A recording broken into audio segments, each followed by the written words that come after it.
right, hello, and welcome to another Expert Insight interview. My name is John Golden from SalesPOP, online sales magazine, and Koa Vera, formerly Pipeliner CRM, joining you as usual from a sunny San Diego. And today I'm delighted to be joined by Juan Munoz, who is in Denver, Colorado. How you doing, Juan? Great. It's pretty good weather. Probably not going to match San Diego weather, but it's good. Yeah.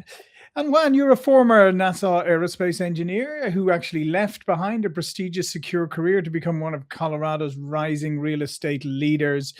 You worked on the Boeing Dreamliner program. You had high security roles with NASA International Space Station program.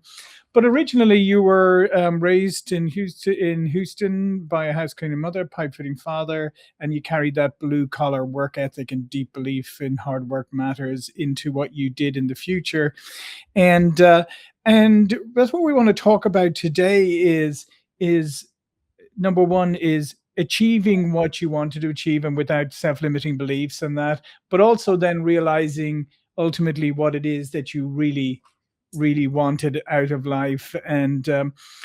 So just take me back for a moment to your upbringing. I mean, because a lot of people can come from, blue collar background or maybe lower middle class backgrounds, and they grow up with good work ethic and stuff, but with a lot of limiting beliefs about how far they can go. What was it like for you? I think for me, I didn't have anybody that was, I guess, in the real estate world or Hmm. on the financial, Wall Street or anything like that. For me, yes, my building blocks was, my mom was big on hitting the books, and Hmm. I was big into sports, and I was like, captain of the basketball team, quarterback of the football team, track, baseball. Anyway, my mom's like, "Great, you're really good at that. I don't care. You hit the books, so you can't do any of that, Hmm. right?" She was the one that was like really, hard set on the books. That I need to get good grades. I need to get a college degree. I was the first one out of my family to get a college degree, and she was big on that. And because she, came to this country, sacrificed, leaving everything, and her and my dad came to this country to provide opportunities for us. I'm the oldest of three, Hmm. and I also was a role model, right? I'm, 3 years older than my sister and 7 years older than my brother, and so that was also a thing for me. Just in my upbringing, being a role model, having seen my parents work their butts off. Hmm. I even helped my mom clean houses growing up, and that was just the norm for me, Yeah. to do and help her. And now, she has the aches and pains and everything. And then try to and they're actually coming here on July 4th weekend, and I'm going to be, of course, paying for just about everything. And that's awesome to be able Yeah. to do and give back, and my sister's family's coming. There's going to be 8 of them total, plus my 4 families. It's going to be crazy. So tell me then a little bit about then you obviously college and stuff, and then you ended up like in working on Dreamliners and NASA and stuff. Yeah. Like, tell me a little bit about that career progression and how you got into that, because that Yeah. sounds like a dream career for a lot of people. No, yeah, for me, just to be honest, when people ask, "Oh, what are you gonna do?" Right? And I was good at math. Okay. Hmm. And so then I went on campus, Texas A&M, and they're like, "Well, what engineering are you gonna do?" I didn't know at the time. Hmm. And then I guess we were doing some orientation stuff or what have you. And someone said, "Oh yeah, well, you shouldn't do computer engineering or electrical engineering. Those are the two hardest." Like, oh, well, which one, pays? Like, they both pay really good. Okay, well, which one's harder? Like, oh yeah, you shouldn't do electrical engineering. All right, that's what I'm doing. I was like, that's my mindset. Just competitive. You tell me I can't do it, I'm gonna do it. Right. That drives me. Competition, people telling me no. I've always had that, wired in me. And so anyway, so that was kind of the transition to the engineering world. And no one in my family, was an engineer. But that was like just me trying to capitalize on what I thought I was good at, which is math, Hmm. and what paid the most. And then so I did that, and it was great. Went through all. I had academic scholarships and things like that, and I worked through school. I used to bartend on the weekends at Wild West and Midnight Rodeo. I was bartending, and that could be hard but fun. Hmm. Funded my own way, but it was like not a full time, but almost. Anyway, and then I went to Seattle. First thing out of college, my first job, 787 Dreamliner, primary power subsystems. Was there for 3.5 years, and that's where I met my wife. She was an industrial engineer on the 777 program. Met her on the Boeing intramural softball fields. That was a lot of fun back in the day. Mhm. A lot of fun with crazy friends and just having a good time. Right, come out of college making overtime. We had a 25% mandatory overtime on the Dreamliner, which was fine by me. I was Yeah, yeah. I making was gonna say if you're 100%, out of yeah, college. I was like, yeah, let's do it. And I would go to like Paris 2 weeks at a time because our supplier, EC sure. Zodiac, was over there. Oh yeah, and then we had like $75 a meal budget, allowance, and I was like, Mhm, oh, crazy. And they over there, like, yeah, the breakfast was like espresso and a mhm, croissant or mhm. something, and then lunch was like a 3-course meal, Right, right? right, right. And Mhm, then dinner was like a 5, 6-course meal. I was mhm, like, oh, sure. So that was an experience. Anyway, 3.5 years there. Then I got a job with NASA on the NASA International Space Station, and I was there back in my hometown, Houston, for 6.5 years. But then you get complacent. It's just you see the same people and out and things of that nature. And I was like, mhm, I need to challenge myself, and I got to do something mhm. else. Yeah. So tell me about the decision. I mean, because most people would have said, "Wow, I mean, you're in a phenomenal job, Yeah. safe job, probably a very safe job in many ways as well, if there's such thing anymore." But you made that decision to walk away. Just talk to me about the process you went through and how you made such a Okay. dramatic decision. Yeah. So for me, it was comfortable and it was good paying and all that. But like, I guess I wasn't your typical engineer. Mhm. And when I say that is because I'm super extrovert and social and all this stuff. And not that engineers can't be, but a lot of them are not, right? Mhm. And I couldn't see myself at the computer all the time and just going through the motions and everything. And I did some self searching, soul searching, self development, conferences, talking to people, what have you. And the common denominator was people that were successful, wealthy, what have you, had some type of real estate portfolio. Mhm. Whether it was big or extra big or small, some type of real estate portfolio, whether it was active or passive investing. So I went down to the investor rabbit hole and Mhm. biggerpockets.com and how they do things. And I was just like obsessed, just always like when I Mhm. went to go work out or in the car, just the podcast and things, and I bought books and all that. And then like, I did some I helped my friends with like renovation stuff and like hailstorms in Houston, knocking door to door. Mhm.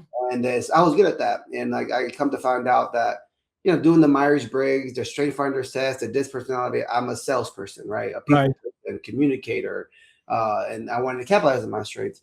Anyway, so I was still doing engineering. I was doing real estate part-time to learn everything and all that. And I was actually partnered up with a investor, doing so many offers, so many comparative market analysis, learning the ropes and everything. Then I joined the team, and I didn't make much money on the team. I only kept 25% on listings and kept Mhm. 50% on buyer, but I learned a lot.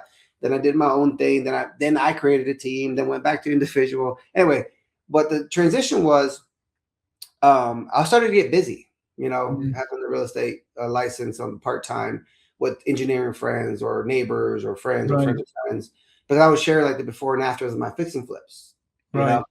Right. Um, and people kind of already knew me, kind of who I was about, and Mhm. and I was always out and about events and parties and Mhm. things and happy hours and coffee meetups, whatever, right? Super social. Mhm. So I already knew a lot of people. And then so they, tried me out, and then I was, post the results and things of that nature. And I was like saving up, thinking like maybe I could do this one day, but I got to save up because this is Mhm. scary to make that Sure. jump. And then like, there was an incident at work where let's just say I didn't like how the manager, I don't know, took care of a situation with me and Sure. some peers. Mhm. And that was like the tipping point. You know what? Right. I'm done with this. I don't Mhm. need this. I'm already doing really well. I'm getting super busy. I got to make this jump, Right, you right, know? right. No, Uh, right, so there was a great driver there as well, but, tell me one thing which I find fascinating is your approach to real estate. It kind of blends the engineer's analytical precision with the deeply human first, philosophy. Talk me through a little bit that's centered on, like, trust and value and results. yeah, that's the trust value results is on my like for sale signs. That's like I was trying to see like what, really aligns with me. Right. Mhm. And for me, like, oh, Sorry, I hit the computer there. Yeah, no Uh, worries. what really aligns with me is like, trying to do the right thing whether someone's looking or not, you know. Right. And let me fix this computer just a tad bit Hmm. here. It's kind of um, and so that was the trust part. Like, I'm going to do what's in your best interest ahead of mine. The Hmm. value, I'm a big on value. What value do you bring to me? Yeah. Whether it's really listening to what's important to me, whether it's the marketing, whether it's, how I prep your home, what value, right? Hmm. And all that being said, no one cares if you can't deliver results. Yeah. No. So, and so that's why I was, oh, trust value results. Oh, great. Mhm. That's kind of where that came from. Yeah. But anyway, like you said, the analytical side is still ingrained in me. I still think like engineer. I try to engineer custom solutions to people and everything. But for me, I'm big on relationship first, right? Yeah. Really understanding people, meet them where they're at. Show Yeah. empathy, get of their situation, customize something that's that will make them happy, make them feel confident that I'm the right person, right fit to get them to their next step in life. Mm. Whether it's buying, whether it's selling. And I Mm. think like for me in the corporate world, it was like me working for the man, right? Or the Sure. woman, just to be, politically correct there. And it wasn't nothing building for myself. And for me, you'd get raises, Sure. 3 to 8% or whatever a Hmm. year typically, right? Yeah. Just to keep you around. And even though I worked a lot harder in one year and this other I didn't work hard, but I still made, Hmm. for me, it's just like you didn't really get, and of course everybody probably thinks that you didn't get paid what you're worth, Yeah. And for real estate, you get out of it what you put into it. Yeah, I was working 40 hours a week when I left engineering. Of course, I was working like 50 plus hours some other times, Sure. and stuff, right? But now working 50, 60 plus hours a week at times. Hmm. But I get the output, a lot more of an output, let's just say, Right. and all that. And people call me. And sometimes I actually turn people away, which is a great, Yeah. ability Absolutely. to have, because I have like 136 5-star reviews now. And I'm grateful for that. And I keep on building on that and keep on trying to deliver. So, Yeah, there's a couple of things that you mentioned there that I just wanted to hone in on. Number one is obviously trust is massive, right? And trust comes from delivering, from being consistent. And as you said, it's really hard because let's face it, when most people engage in with a real estate agent or whatever, it's a huge purchase, but you spend a lot less time on it than you probably do on other purchases, right? Just by the very nature, you see a house quickly, you're in and out, whatever. You're talking with the agent, you're really relying on that agent. You really want to be able to trust the agent, right? And that's always the issue. Can I yeah. really trust this person? Yeah, when I do consults, like there's so much that I want to go over, because there's so much to a transaction. But Mhm. like, I try to limit myself if I know go into the weeds, but I'm super Mhm. detailed, right? Mhm. And I was like, well, I try to just listen to what's important to them and then cater Yeah. the conversation towards that, what their worries are. And I'm also a licensed lender. I don't really advertise that, but I'm also Mhm. licensed because I want to know how that, part of the Right. Mhm. transaction works. I'm a licensed lender.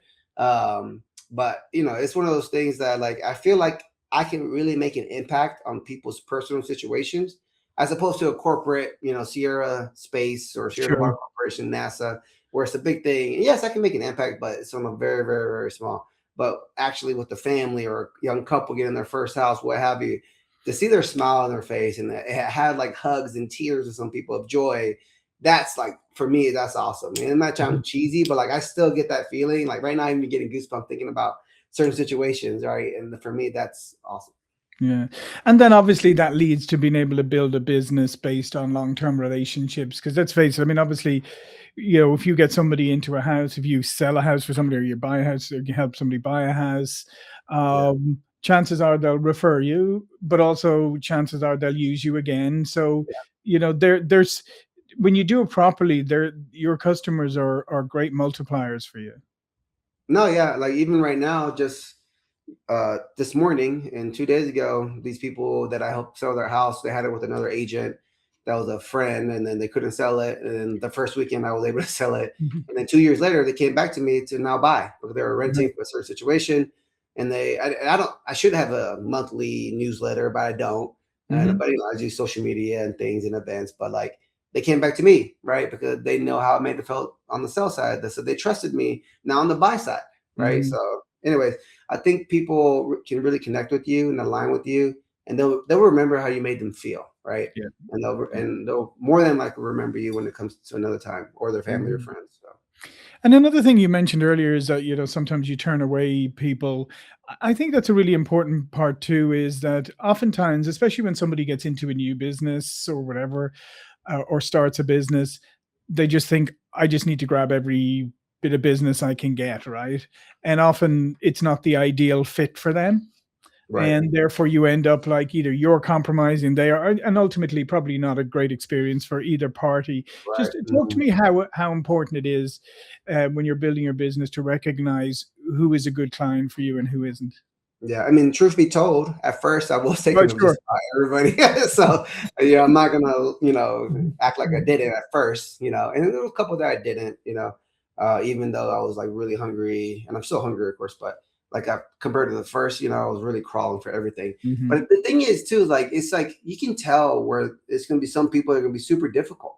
No matter what you do, they're not gonna be satisfied, Mhm. right? Or they're disrespectful, or they're entitled, and like it's a downhill, uphill battle. It just goes downhill, just to work with them. So for me, like I'm really big on like trying to protect my good aura and have good Mhm. energy. But that affects you in all levels of life, right? Yeah. Whether it's business, whether it's personal, and like, just try to like have some breathing exercises in the morning, go to the gym, sets your endorphins, read a couple pages from a book, a time block, take a walk midday because you just kind of had it, which I did today actually, because it was Mhm. just crazy, some stuff. But it all worked out. But it's just like one of those things, like you have to find out what works for you. Mhm. Before I hated being a morning person, but now I'm waking up at 4:30 in the morning and going to the gym right away, and that sets myself for the day, because the rest of the day I'm just super busy. Mhm. Because if I waited till midday after, stuff always comes up and you don't even get to do it. So just Mhm. get it in the morning, right? I'm big, I read a lot of different books and things, and so yeah, that's really helped me. Like Mhm. morning set time blocking, some just getting that endorphins going for you. Right. Yeah, and obviously, like, a lot of that trust building, some of it is having those difficult conversations. Like in real estate, I mean, it is a difficult one, because if I'm sitting in my house and the house next door sells for $1 million, right, Yeah, last year, right, and so in my mind, my house is worth $1 million, probably a little more because mine's nicer, right? yeah. Um, Everybody's but always yeah, everybody thinks, but the market has changed, and things are down a little, and now, like, putting it on the market at $1 million is not going to help me. How do you have those? I need to put it on at less. Right? right. How do you have those? Because those are really hard conversations when people have like prices locked in their heads. Yeah, at first I try to like not belittle someone of Sure. how highly they think of their house. Of course, they Mhm. acknowledge, yes, you have this upgrade, you have this thing compared to this. Like, hey, but look, data is data. You Right. know, you can't fight data. Here's the numbers, and this person, this and that. And now, and then, like one of the sayings I tell people is like, either your house is going to help sell someone else's house, Yeah. or their house is going to help sell your house. Which Hmm. one do you want to be? You know, um, and I say too, like, hey, like this house right here, and I show them scenarios like this house right here. They said they thought their house was beautiful too, right? Hmm. And rightfully so, just like you think your house is beautiful. Hmm. Um, and they listed at this much. Look, they cut price this, they cut price this, they cut price this, and this, and it went even lower in this other one that's actually a lot less nice than that one. Hmm. Wouldn't you agree? Yeah. Okay, well, that's probably going to happen, and I want you to say, like, like I want to warn you of a scenario that could happen. I hope I'm wrong and we get lucky, right? But even if we get lucky at this top price, we talk about their appraiser and what the three Mhm. comps they're going to do. Yep. There's going to be an appraiser gap. You're going to go back down anyway. Like, Hmm. picture yourself as the buyer. Are you going to pay for that appraisal gap out of pocket because it's not really valued that? No matter what I say, what you say, the Hmm. appraisal goes into even more detail and looks at the comps and everything. So it's like Yeah. there's different scenarios. Where do you want to be at? Hmm. Ultimately, it is your house, but you came to me as a trusted professional. Here's the data. Here's what I told you the scenarios are. Yes, ultimately up to you. Are you Hmm. okay with this going even lower, or you told me you want the most net proceeds, and I think this is the best way, right? Yeah. So I just kind of data examples, you know, actual things that have happened Hmm. to show them like this is what happened to yours because they did the same thing, or do you want to be like this person that Yeah. did this, right? Yeah. So No, because it's great because I mean you're also outlining. I mean, there's different strategies. Yeah, if you want to go in high, sure, but if you have to keep cutting your costs, keep then you're setting the expectation with the buyer that yeah, it's on the market. For if I just hang on, it'll be down a little more, and or I can even it's even thinking maybe I can even lowball here.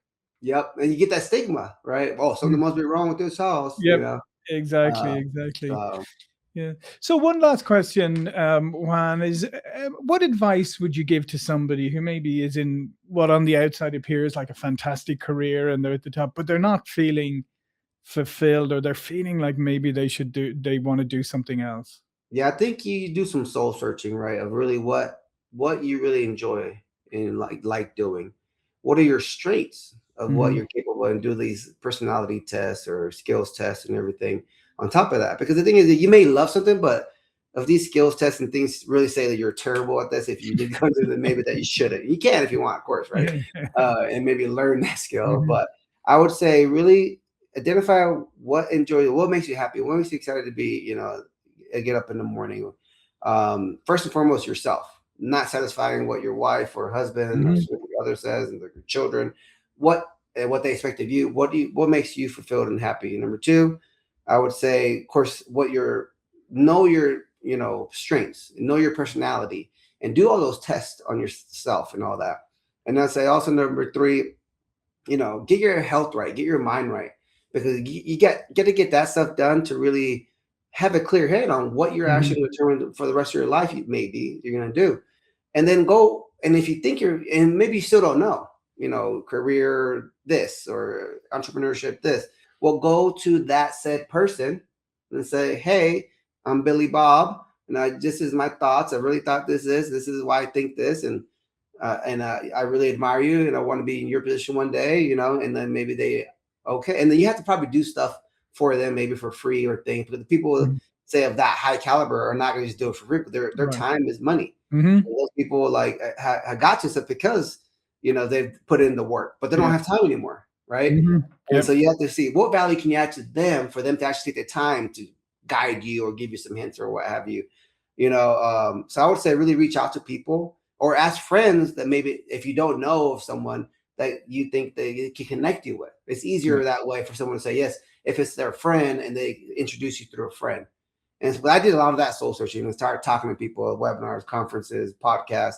And for me, I'm still obsessed with podcasts and self development and real estate and keeping with the trends and the Hmm. AIs and automations. And I love all that stuff, and my wife was like, oh, you're listening to podcasts again, and oh, you go to another conference and then it's Hmm. like, this is going to say the same thing. I'm like, no, there's always going to be a golden nugget or two. Yeah. Yeah, I heard a lot of the same stuff, but that reignites me. That gets me excited. It gets you in that aura, that energy, that environment.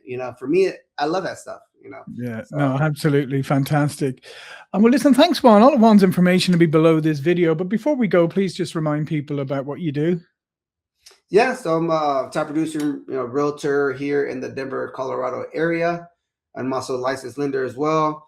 And, I help people buy, sell, and even invest. And so, I give consultations for free, see if it's a good fit from one way or the other. But if not, maybe you want to hear someone on like my transition, what, lay some, Mhm.